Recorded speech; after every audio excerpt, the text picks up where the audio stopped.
sholli wa sallim ala Sayyidina Muhammad. Allahumma sholli wa sallim ala. Itu adalah kita akan memandang Allah Subhanahu wa Ta'ala yang maha indah, luar biasa. Wujuhun yawma idzin nadhirah ila rabbiha nadhirah. Pada saat itu wajah-wajah para penduduk surga nadhirah, berseri-seri, bercahaya. Kenapa? Ila rabbiha nadhirah. Mereka memandang zat Tuhan mereka yang sangat indah dan maha indah. Allah maha indah. Ya, makanya ciptaan Allah Subhanahu wa Ta'ala juga indah. Ya, lautan, gunung, ya, daratan, bebatuan, dasar lautan, burung-burung. Kalau kita buka YouTube itu, masya Allah, ya, dari burung aja itu, ya sayap-sayapnya, gerakan-gerakannya, suara-suaranya, warna-warnanya itu udah indah banget semuanya. Ya. Udara inilah berasal lautan, masya Allah, subhana man khalaq. Ya, maha suci Engkau Tuhan yang maha pencipta, semuanya itu, semuanya itu. Ya, karena bersumber dari Tuhan pencipta yang maha indah. Begitu juga dengan syariat Islam, hukum Islam, masya Allah, indah banget, indah banget, luar biasa. Jadi kadang-kadang mungkin gitu dengan argumentasi orang-orang yang tak beriman pada Allah Subhanahu wa Ta'ala, seakan-akan hukum Islam itu keji, keras, nggak ada kasih sayang, nggak ada dari kemanusiaan gitu. Contohnya dalam hukum kisos, hukum hudud, ya. Jadi kisos ini masya Allah, itu keindahan yang luar biasa. Ya. Di dalam hukum Islam itu sangat tampak jelas dengan adanya hukum kisos. Sampai-sampai Allah Subhanahu wa Ta'ala berfirman, walakum fil qisasi hayatun ya ulul albab. Bagi kamu sekalian, ya, di dalam hukum kisos itu, kisos itu adalah an yuf'ala bil fa'il mithlu ma fa'al. Ya, melakukan sebagai hukuman terhadap seorang penjahat sama seperti kejahatan yang dia lakukan. Ya, membunuh dibunuh. Ya, memotong tangan dipotong tangannya. Mencelak mata orang lain, dicelak matanya, melukai, dilukai dia. Ini luar biasa. Dengan adanya hukum kisos seperti ini, kita nggak nunggu korban yang kedua, korban yang ketiga, korban yang keempat. Orang sekali membunuh, langsung dibunuh. Nggak nunggu korban kedua, ketiga, keempat. Ini luar biasa. Hayatu ya ulil albab, disitulah letak kehidupan kamu. Dengan membunuh satu penjahat, pembunuh yang udah membunuh satu nyawa tanpa hak, dia dibunuh lagi, udah mati, beres. Jadi pelajaran bagi yang lain, gak bakalan berani untuk melakukan pembunuhan. Ya, pelaku kejahatan pembunuhan cukup sekali dia melakukan kejahatan, nggak akan ada kesempatan untuk kedua kali. Yang lain akan menjadi pelajaran yang sangat menjerakan dan menakutkan, akan berani lagi membunuh kejahatannya di situ. Tapi kalau orang membunuh nggak dibunuh, ya, di apa? Di penjara sekian tahun, keluar lagi bunuh lagi, nunggu kok ada korban kedua, ketiga, keempat, sampai ratusan. Satu orang itu membunuh sampai ratusan. Indahnya hukum Islam di situ. Itu jelaskan tindakan yang lain dalam hukum Islam. Baginda Nabi Sallallahu Alaihi Wasallam bersabda, Inna Allah katabal ihsana ala kulli syai' idza zabahtum fa ahsinul dhibha wa idza qataltum fa ahsinul qitlah wa yuhidda ahadukum suqqatahu yang yurih dhabihatahu. Sehingga Allah Subhanahu wa Ta'ala telah menetapkan, mewajibkan untuk berbuat baik kepada segala sesuatu. Makhluk hidup, manusia, binatang, tumbuh-tumbuhan, bahkan benda mati sekalipun, kita ini diperintahkan untuk berbuat baik kepadanya dengan memfungsikannya, ya, sesuai dengan fungsinya yang diciptakan oleh Allah Subhanahu wa Ta'ala. Faiza janahtum, kalau kamu ingin menyembelih, belilah dengan cara yang baik. Kalau kamu ingin membunuh, bunuhlah dengan cara yang baik. Caranya apa? Waliyuhidda ahadukum suqatahu waliyuhid dhabihatahu. Janganlah salah seorang di antara kamu sebelum dia menyembelih, sebelum dia membunuh, ya, tajamkan dulu, asah dulu, ya, pisaunya, sehingga dengan demikian dia akan menyenangkan korban yang akan dia bunuh ataupun dia sembelih. Coba kalau nggak diasah dulu gitu, pisau, golok, ya, dia mau kita pakai untuk sembelih ataupun membunuh, kira-kira gimana perasaan itu lagi? Gimana? Udah digorok berkali-kali gitu, ya, apa namanya itu? Enggak putus-putus, enggak luka-luka, masya Allah, betapa panasnya itu, sakitnya itu. Jadi wal akitlah, wajah kota itu hasil kitlah. Kalau kamu ingin membunuh, bunuhlah dengan cara yang baik. Ini dalam Islam ini luar biasa. Ketika ada hukuman mati, ya, maka pelaksanaannya itu dipertimbangkan sedemikian rupa dengan cara yang paling baik, paling ringan, paling kecil, menimbulkan rasa sakit bagi korbannya. Ini berbeda dengan zaman dulu. Zaman dulu itu kalau seorang raja ketika ingin menjatuhkan hukuman mati kepada pelaku kejahatan dan seterusnya, masya Allah, dipilih cara alat yang paling menyakitkan. Coba kita lihat itu. Kadang-kadang tuh ada dua papan, ya, kemudian ditanam paku-paku, ya, kemudian dijalanin gitu dari dua sisi kanan kirinya pelan-pelan, di tengah korban yang mau dihukum mati, pelan-pelan gitu. Dua papan yang udah dipenuhi dengan paku-paku yang begitu tajam, mungkin pelan-pelan datang menusuk akhirnya, sedikit demi sedikit gitu. Coba bayangin, ya, ini manusia hukumnya, yang nggak punya rasa kasihan. Tapi Allah Subhanahu Wa Taala yang Maha Pengasih, Maha Penyayang, ketika kita ingin melampiaskan kemarahan kita di saat kita ingin menghukum seseorang yang sudah melakukan kejahatan, masih diperintahkan dengan cara yang terbaik. Luar biasa. Dalam Islam itu bahkan di saat peperangan, ketika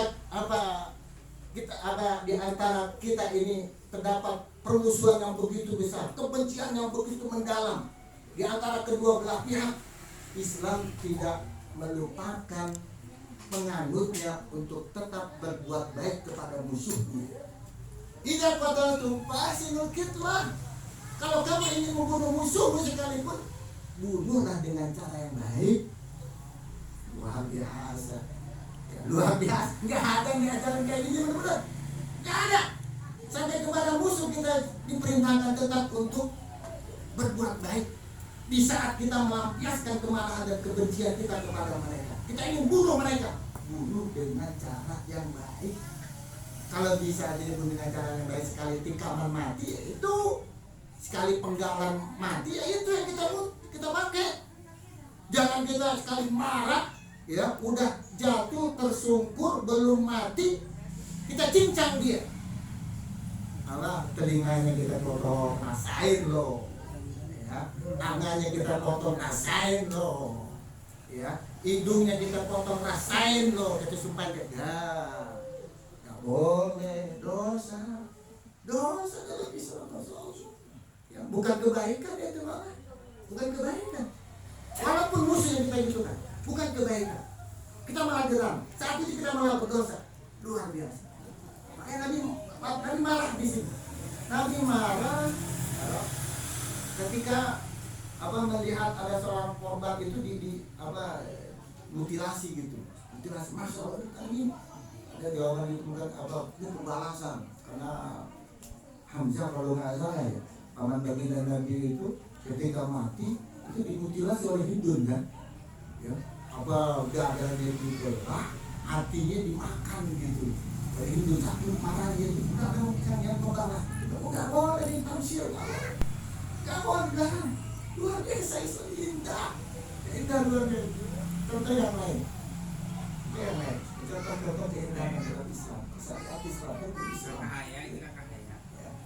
Satu kali baginda Nabi Sallallahu Alaihi Wasallam berjalan, kemudian melihat seorang sahabat namanya Sa'ad sedang berwudu. Dalam berwudunya itu kelihatan dia boros pakai air. Baginda Nabi negur, ya Sa'ad, mahadal Isra. Wahai sahabatku Sa'ad, kenapa boros kayak gini? Sa'ad kaget, sahabat Sa'ad. Ya Rasulullah, afil wudu Isra. Bagaimana Nabi? Aku ini dalam wudu, maka kalau dalam wudu itu ada istilah pemborosan. Wudu itu kan ibadah. Wudu itu kan untuk mengangkat hadas kecil. Aku ingin beribadah ini.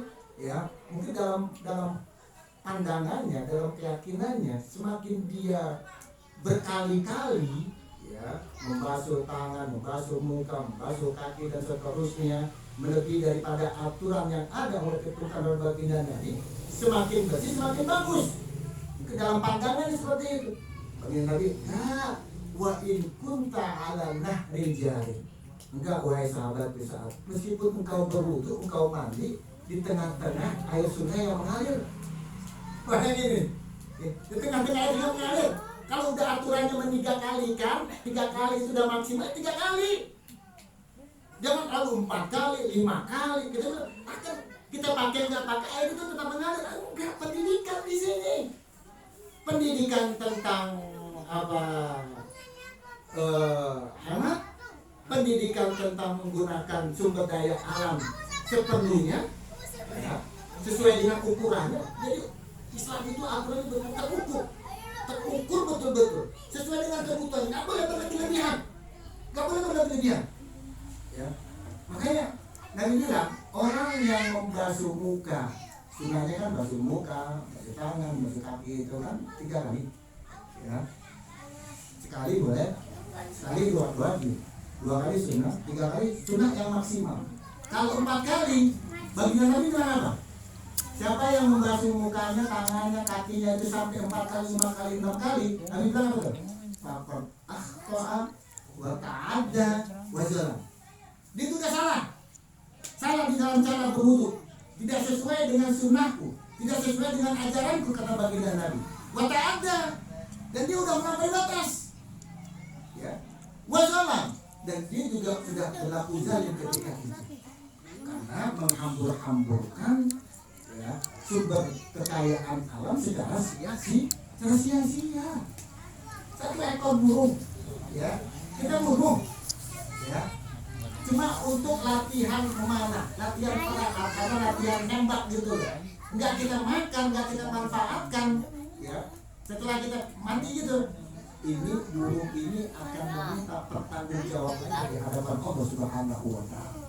Begitu juga satu pohon yang kita terbang tanpa ada alasan yang dibenarkan oleh syariat secara semena-mena, ya, tanpa ada tujuan yang berarti, ini juga akan dimintai pertanggungjawaban oleh Allah Subhanahu wa Ta'ala. Luar biasa. Islam itu indah, ini keindahan Islam ini. Itu yang kita dalam makan ini, kita dalam makan. Nabi Shallallahu Alaihi Wasallam itu sinar beliau, kalau beliau makan itu beliau laiko asal diau antara beliau jilat-jilatin ya 3 jari beliau yang beliau gunakan untuk makan. Lalu beliau bersabda, tidak sakota lukmatu ahadikum falyakhudha wa yumit anhal ada wa yakulha wala yada' al-syaitan. Apabila salah seorang di antara kamu 1 suapan makanan itu jatuh ke tanah, Nabi bilang apa? Falyakhudha, ambil itu makanan yang jatuh. Ya, apapun bentuknya, ambil itu makanan kamu yang jatuh, lukmah. Ini lukmah ini 1 suapan. Kalau 1 kan kalau itu artinya kalau ini nih ingat kita nih lagi banyak banget makanan ini nih. Ya, tolong diperhatikan nanti cara makannya sunnahnya baginda Nabi Sallallahu Alaihi Wasallam. Ya, kalau jatuh 1 suapan itu ambil, kemudian setelah ambil dibersihin yang kotor-kotor. Ya, bagian yang kotor dibuang, yang masih bersih, yang masih bisa dimakan. Kata baginda Nabi, jangan ditinggalin untuk syaitan. Luar biasa.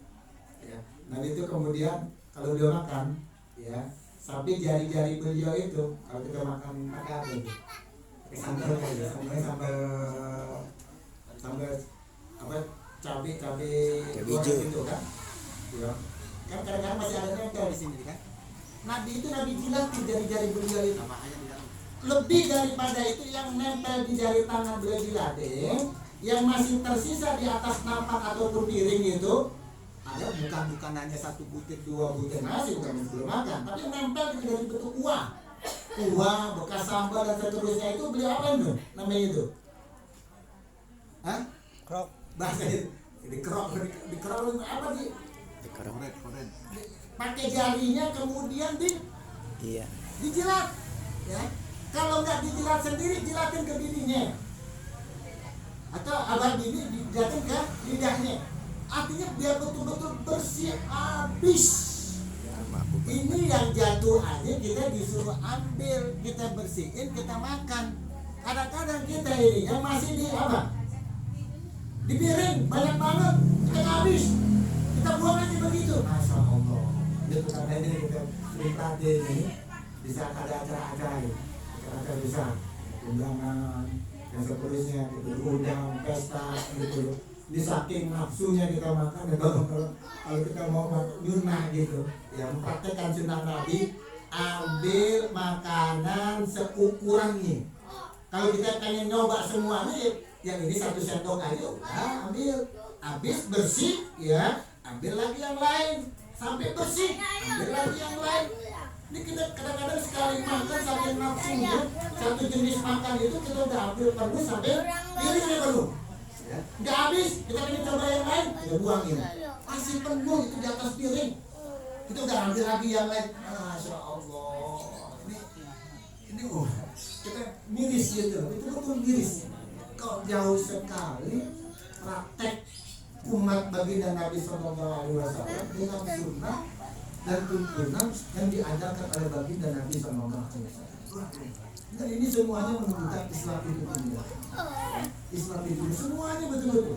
Semuanya ajaran Islam itu sampai kepada puncaknya yang belum pernah dicapai oleh syariat-syariat, aturan-aturan, hukum-hukum buatan manusia yang lain. Semuanya. Menambahin begini, satu lagi nih. Kita ini sudah jadi orang tua di sini. Kita disuruh berbakti kepada orang tua. Ya. Allah Subhanahu wa Ta'ala ketika memerintahkan kita untuk berbakti kepada orang tua, ya, jangan sampai menyakiti perasaan orang tua, ya. Apa firman Allah Subhanahu wa Ta'ala? Wala taqul lahuma uffin. Wala taqul lahuma uffin. Masyaallah. Tinggi banget ini, ya. Janganlah engkau katakan kepada keduanya kata uffin. Apa itu uff? Saya nggak tahu. Apa itu artinya uff? Uff itu kalau dalam bahasa kita itu bukan itu ada artinya nggak? Itu nggak ada artinya. Kecewa ya? aja. Tapi dia menunjukkan penolakan yang paling halus gitu. Ya, yang keluar dari ucapan seorang anak ketika nggak mau nurutin perintah orang tua. Tinggal ogah. Wow, kalau ogah kan jelas itu, nggak mau ya, jelas itu. Tapi ini aja itu. Walaupun dia tetap kadang-kadang tetap melaksanakan perintahnya, beli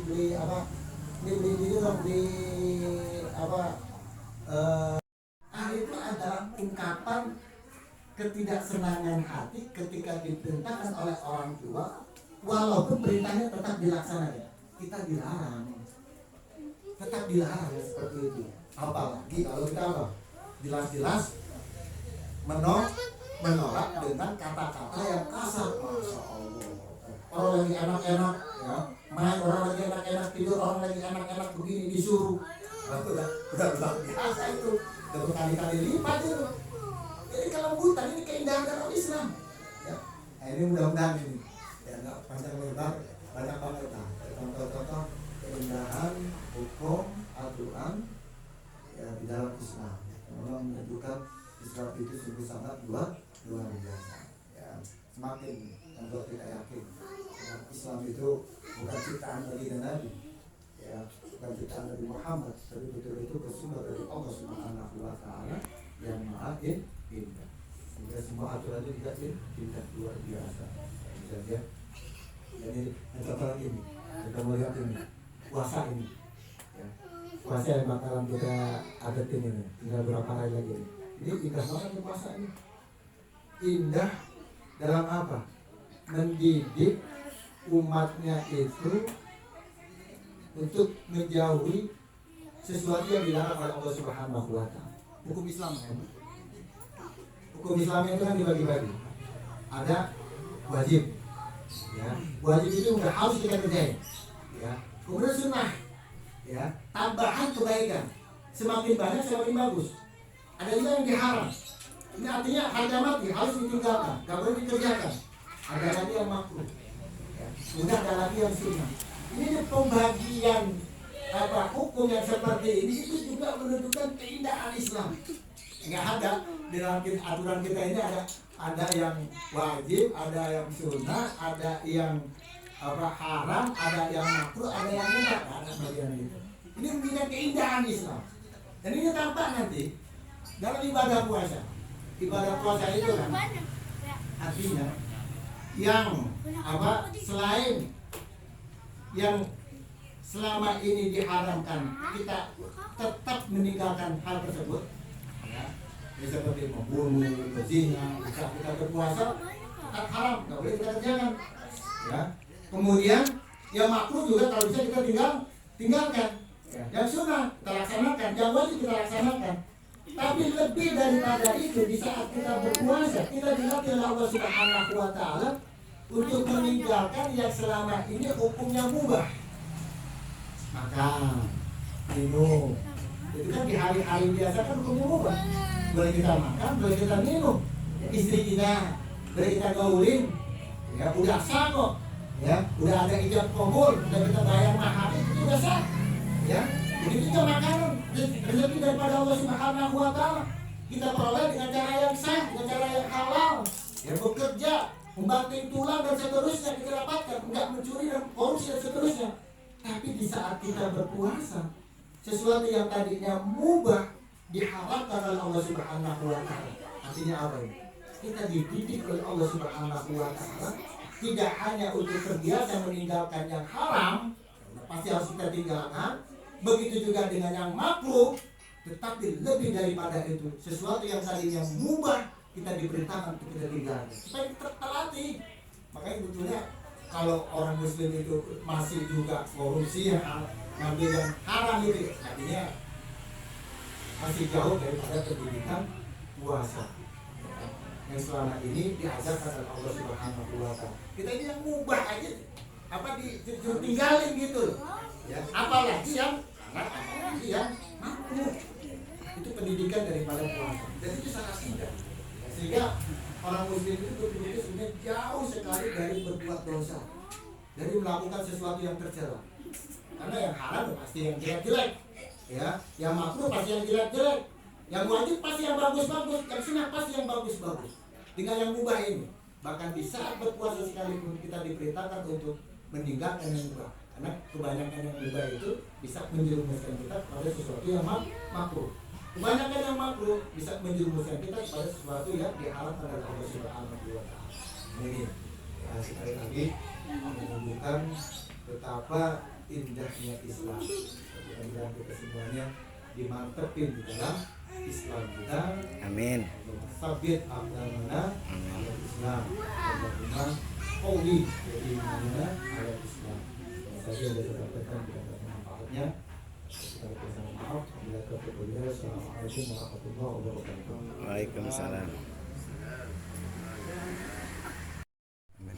Alhamdulillah rabbil alamin hamdan katsiran tayyiban ala kulli hal. Inna fi a'udzu billahi ya rabbana alhamdu lillahi rijali Allah subhanahu. Amin. Allahumma salli ala Muhammad sallallahu alaihi wa sallam wa ala Amin. wa taqabbal lana ya min hadiya al-shahad. Arwahna biha innaka ala al-darajat اللهم إنا نسألك العفو والعافية في الدين والدنيا والآخرة اللهم إنا نسألك الهدى والتقى والعفو والغنى ربنا اغفر لنا ذنوبنا والإسرافنا في الصالحين